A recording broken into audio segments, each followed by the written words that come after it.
What is going on, Jet fans? Matt O'Leary back with another video. In today's video, I want to get into some news. First is Brandon Aiyuk and his contract. And then the second part, I want to talk about another report from The Athletic. And I just have a few thoughts to get off my chest there. So second half is a little bit of a rant, if you will. We start with the Brandon Aiyuk contract. So yesterday, we found out that the San Francisco 49ers have come to agree on a contract with their star wide receiver, Brandon Aiyuk, a 4-year, $120 million extension. That's a $30 million AAV. So that is, for the 49ers, fantastic news, as Brandon Aiyuk was doing a hold in. It appears there's enough time for him to play in week 1 against the New York Jets. Today is Friday. You have a week and 3 days, so 10 days until the New York Jets take on the San Francisco 49ers out in California. And Aiyuk signing is a really good sign for him to play in that game. Now, the question is, how impactful is he going to be with essentially no training camp and just a week to ramp up? He's a really good player, and I think is going to be factored in that offense. But luckily for the Jets, they have Sauce Gardner, who is expected to travel a little bit more against opposing number 1 receivers. I would do that against Brandon Aiyuk in week 1 because I think there's not really another receiver at this point on that roster where you're like crazy worried about. Debo is a little, I mean, he's lost a step in his age or at his age. I think DJ Reed can handle that. And there are other weapons to worry about too, as we know, but like Quincy Williams, I think, is going to have a big day against the tight end George Kittle, and then in the run game, everyone's going to have to be a factor with McCaffrey, and also, I mean, Quincy Williams against McCaffrey is also going to be a big thing. So Aiyuk's not the only weapon the 49ers can have or utilize. We know that all too well. They are a very, very deep team, especially on offense. To me, the big one is Trent Williams, which that's still up in the air. Trent Williams is holding out, similar to Hassan Reddick. So for me, if I had to rank the order of importance from the big 3, really, and Brandon Aiyuk, Hassan Reddick, I'll throw in there for the Jets, and Trent Williams. I think Trent Williams missing this game is the most important thing. If you look at Brock Purdy's numbers with and without Trent Williams, there's a really big difference. So I would imagine that the 49ers want to get that done. And to me, that's the one I'm keeping the eye on the most.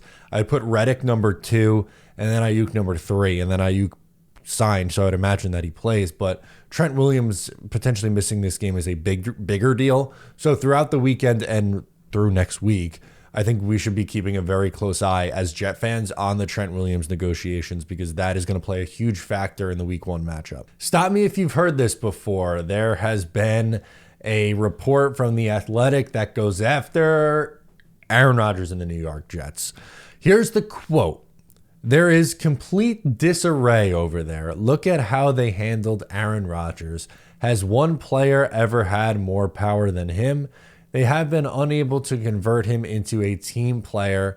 The vibe inside the building is terrible." Is the disarray in the room with us right now? To me, this comes across as a disgruntled agent. That's where the report is coming from. The Athletic polled agents. So which agent? It's anonymous. Again, it goes back to the anonymous source thing that we talked about in the beginning of the week.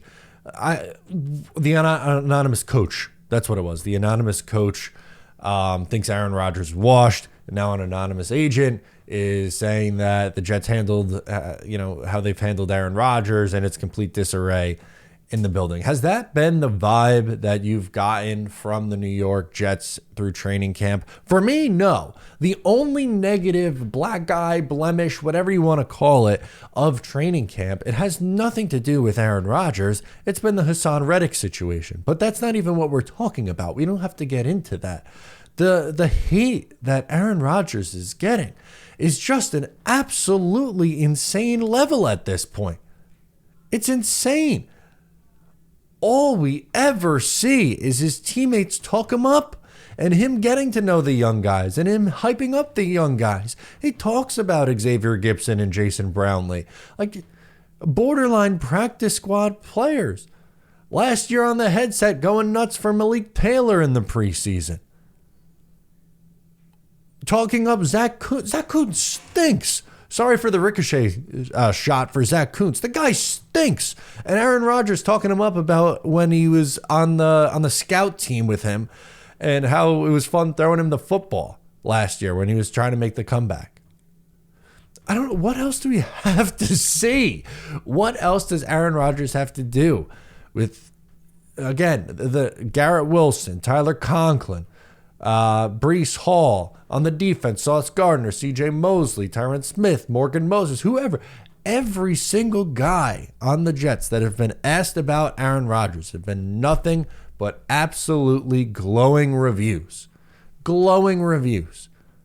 It's, again, it's crazy. How many examples do we have to see?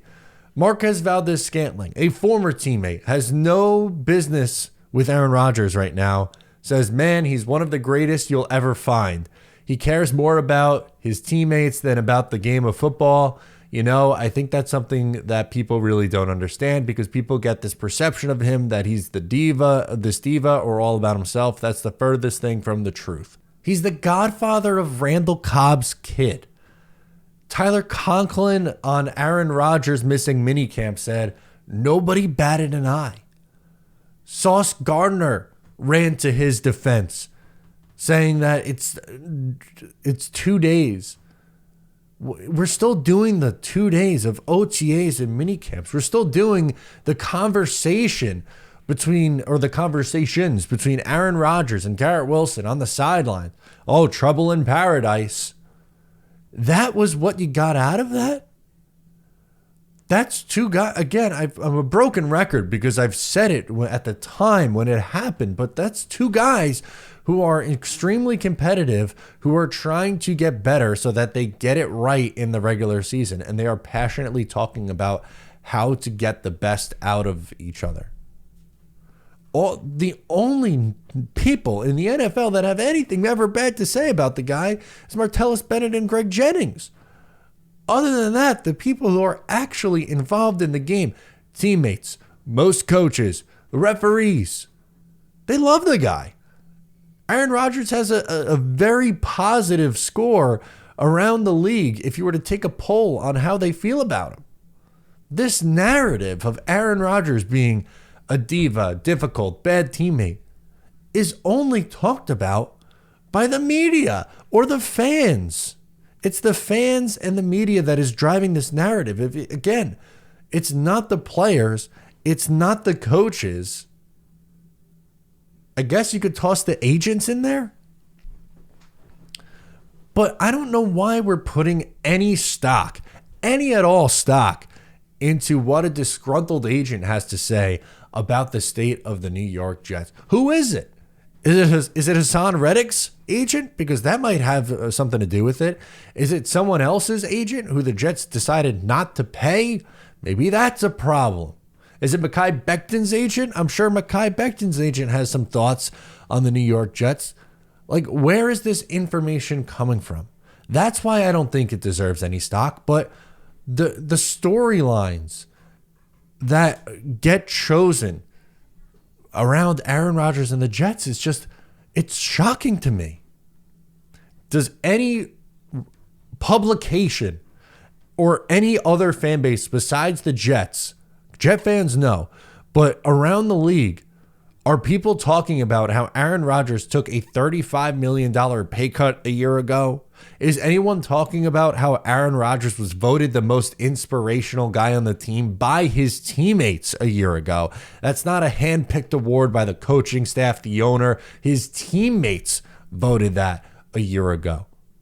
How about Aaron Rodgers when he tears his Achilles 4 plays into the year? At that point, has every right to just go, I'm going back to California. I'm rehabbing. See you guys later. The guy was on the sidelines for games. He was up in the booth for games all the way back in week 4, 3 weeks after the injury. He was already back in the sidelines at the building to support his teammates and to be there for the team and to wear the headset and to be involved in the meetings. Like, What else does the guy have to do? What else does he have to do? I get it. Not everyone likes some of his opinions off the field. But you can't live in a world where you separate how a guy feels on something and what he does on the field, or how his relationships are with his teammates. The spoiler alert is that you're never going to agree 100%. If you're a fan of a team, you're not going to agree with everyone's opinions on whatever subject it is, right? Anything.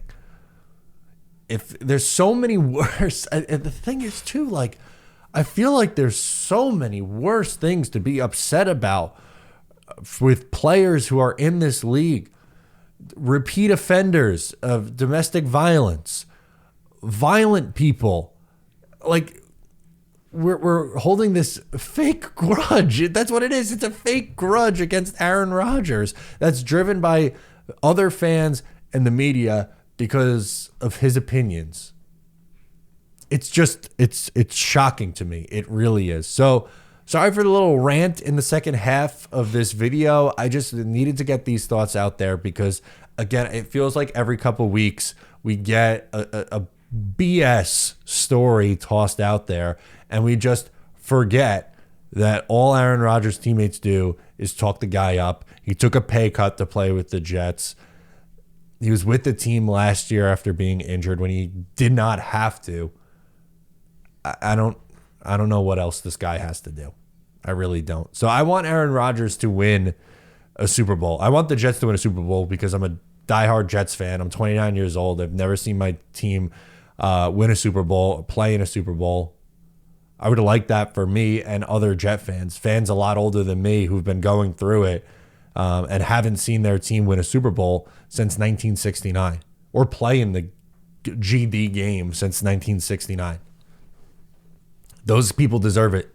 Jet fans deserve it. We've been through a lot. Longest active playoff drought. Like, I want the Jets to be good, most importantly, because the fans deserve it. But an added bonus is Aaron Rodgers being